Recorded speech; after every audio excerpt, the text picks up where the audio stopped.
Wilma Cruz Pinedo was born in 1992 in the city of Huánuco in northern Peru. She grew up in a large family with 8 children. When she turned 20 in 2012, she decided to move to Lima, the capital of the country. Her family lived in a rural area, so Wilma thought it would be better to move to the city to find work and support them financially. She sent all the money she earned as a maid in Lima to her parents to use for her younger siblings' education. Wilma had many dreams for her family. She brought her parents to tears many times and also returned to her hometown to bring them gifts and money. She had dreams and wishes not only for her family, but also for her personal life. She always dreamed of becoming a singer. According to her parents, she had wanted to be on stage since she was a child.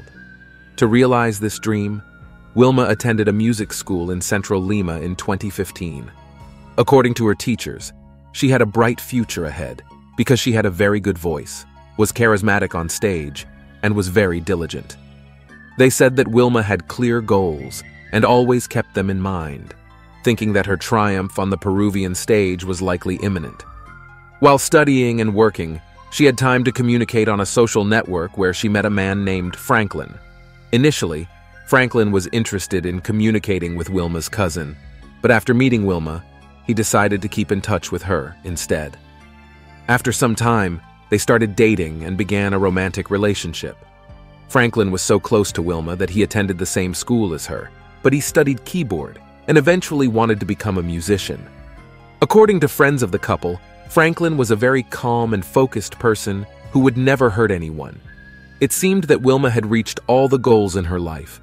She was able to financially support her loved ones, was preparing to become an artist, and had found love. However, on October 11, 2017, her dreams and illusions disappeared forever. That morning, she went to work as usual, and at 6 p.m., after completing all her errands, she planned to meet Franklin according to one of her brothers who lived with her in Lima. They were supposed to pick up photos from a photo shoot Wilma had participated in a few weeks earlier. The late evening came, and Wilma still did not appear. Friends and family began to call Franklin because he was the last person she was with, and because he was also her boyfriend. However, he denied having been with her that day. Initially, he told her family that he had not seen her that morning or afternoon, and that they had not spoken that day, which was very strange because Wilma never lied about where she was. At this point, the employer of the girl, who was also very concerned, called the woman who had taken Wilma's photos and asked if she had come for the photos. It was already the next day, October 12, 2017. The photographer told the relatives that Wilma had indeed come around 11 p.m., but not alone. She was accompanied by Franklin, who was known to the photographer because he was the one who paid for the photo shoot. She said they had taken the photos and then left together in a taxi. This was the reason for the family's suspicion towards Franklin, as the photographer's version did not match his at all. In the end, he admitted that he had been with Wilma that evening, but initially denied it because he had been a bit nervous since the girl had not come home. However, he then told a completely different story than his family believed. Franklin said that after taking the photos, he said goodbye to Wilma at the plaza and called a taxi to go home, while the girl decided to walk. It should be noted that it was about midnight when Franklin, according to his story, left Wilma at the plaza. The relatives of the missing girl found this very strange, as it is not normal to leave a girl almost at midnight alone in the plaza. Therefore, they began to scrutinize Franklin more closely and monitor each of his actions. During the search for Wilma, another detail emerged. One of her cousins mentioned that the girl had received threats from an unidentifiable number a few days earlier. It was an anonymous number that informed her that she did not know who she was contacting, that the person sending the messages was a very important person, and a long list of other threats. So, there were 2 lines from relatives. Either Franklin was responsible for her disappearance, or the person who was threatening her. Each time they tried to call the police for help, they were told to wait, because Wilma had probably gone away with a man she had met and was most likely elsewhere. Therefore, the family decided to start searching for the girl independently. They hung posters with her photo on almost every street in the city, asked people if they had seen her, and also went to places where she used to hang out to see if she was there. But all this helped nothing, and months passed without any news from Vilma. As a result, 2017 ended without any news about the girl.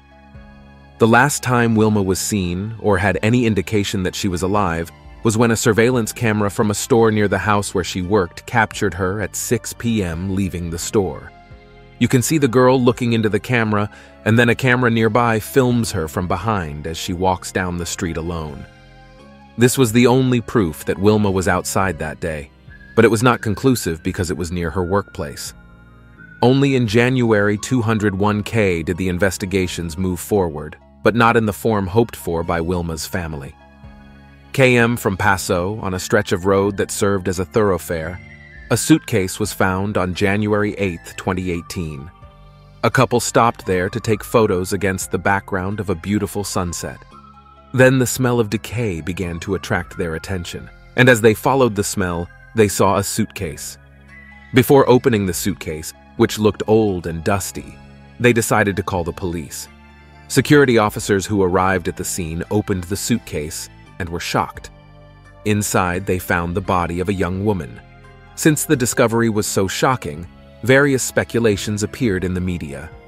Initially, it was said that a burnt body had been found in the suitcase, but the authorities later denied this, stating that the body was in a state of strong decay.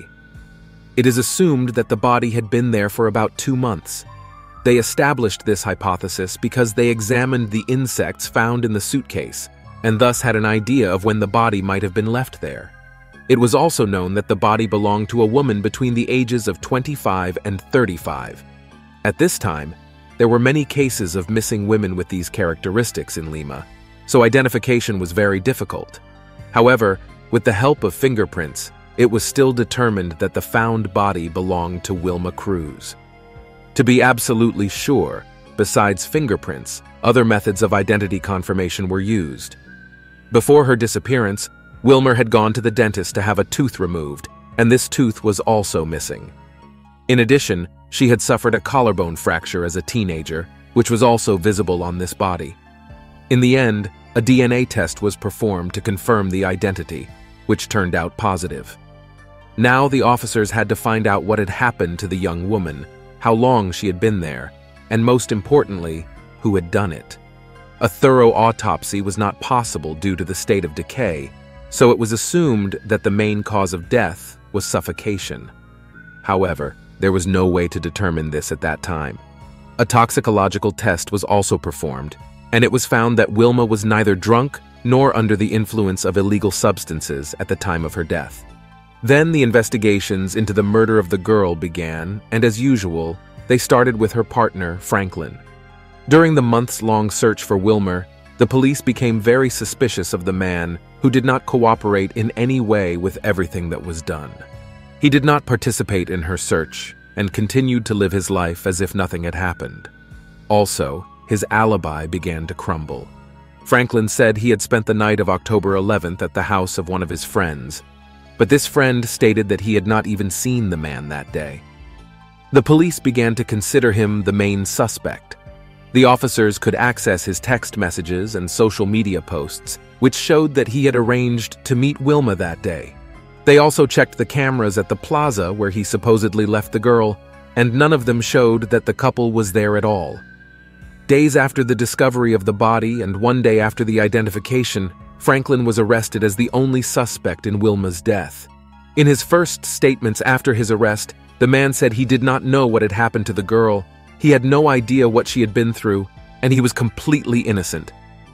But the police began to corner him, showing him messages, phone calls, and the statement of his friend that he had not been there that evening, and little by little, the man broke down.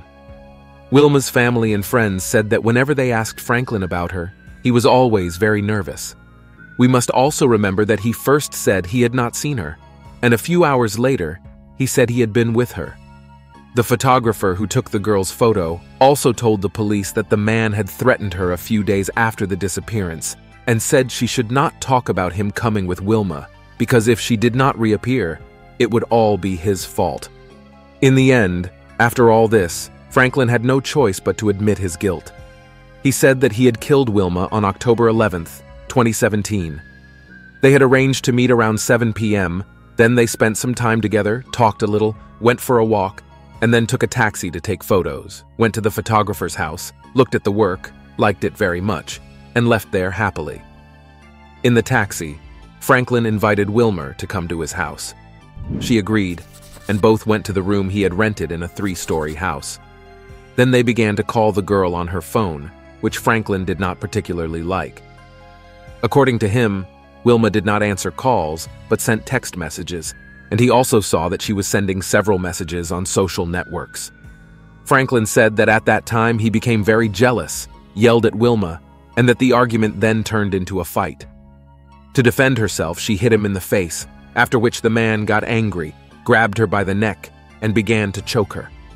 According to his statements, he remained in this position for about 2 minutes, until he realized that the young woman was no longer alive.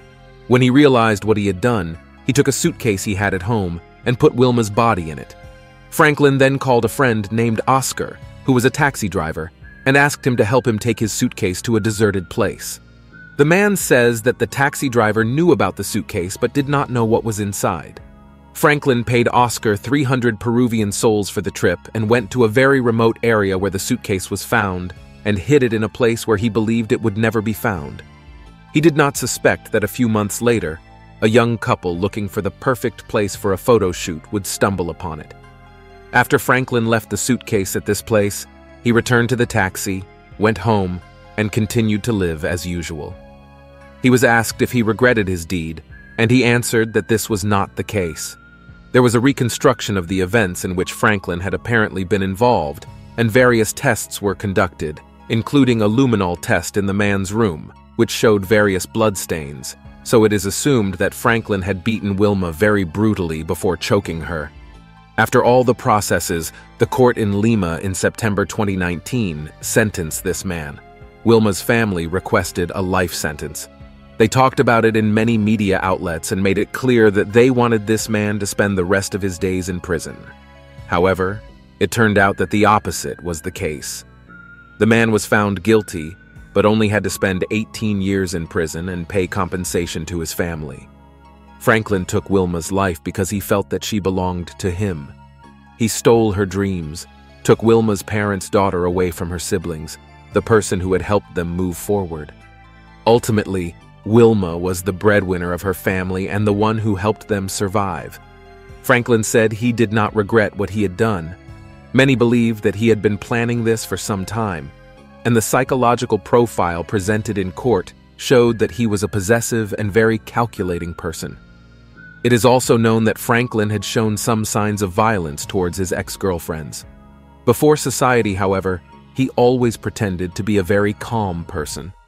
Those who knew him believed that he would not hurt a fly, but it turned out that this was not the case.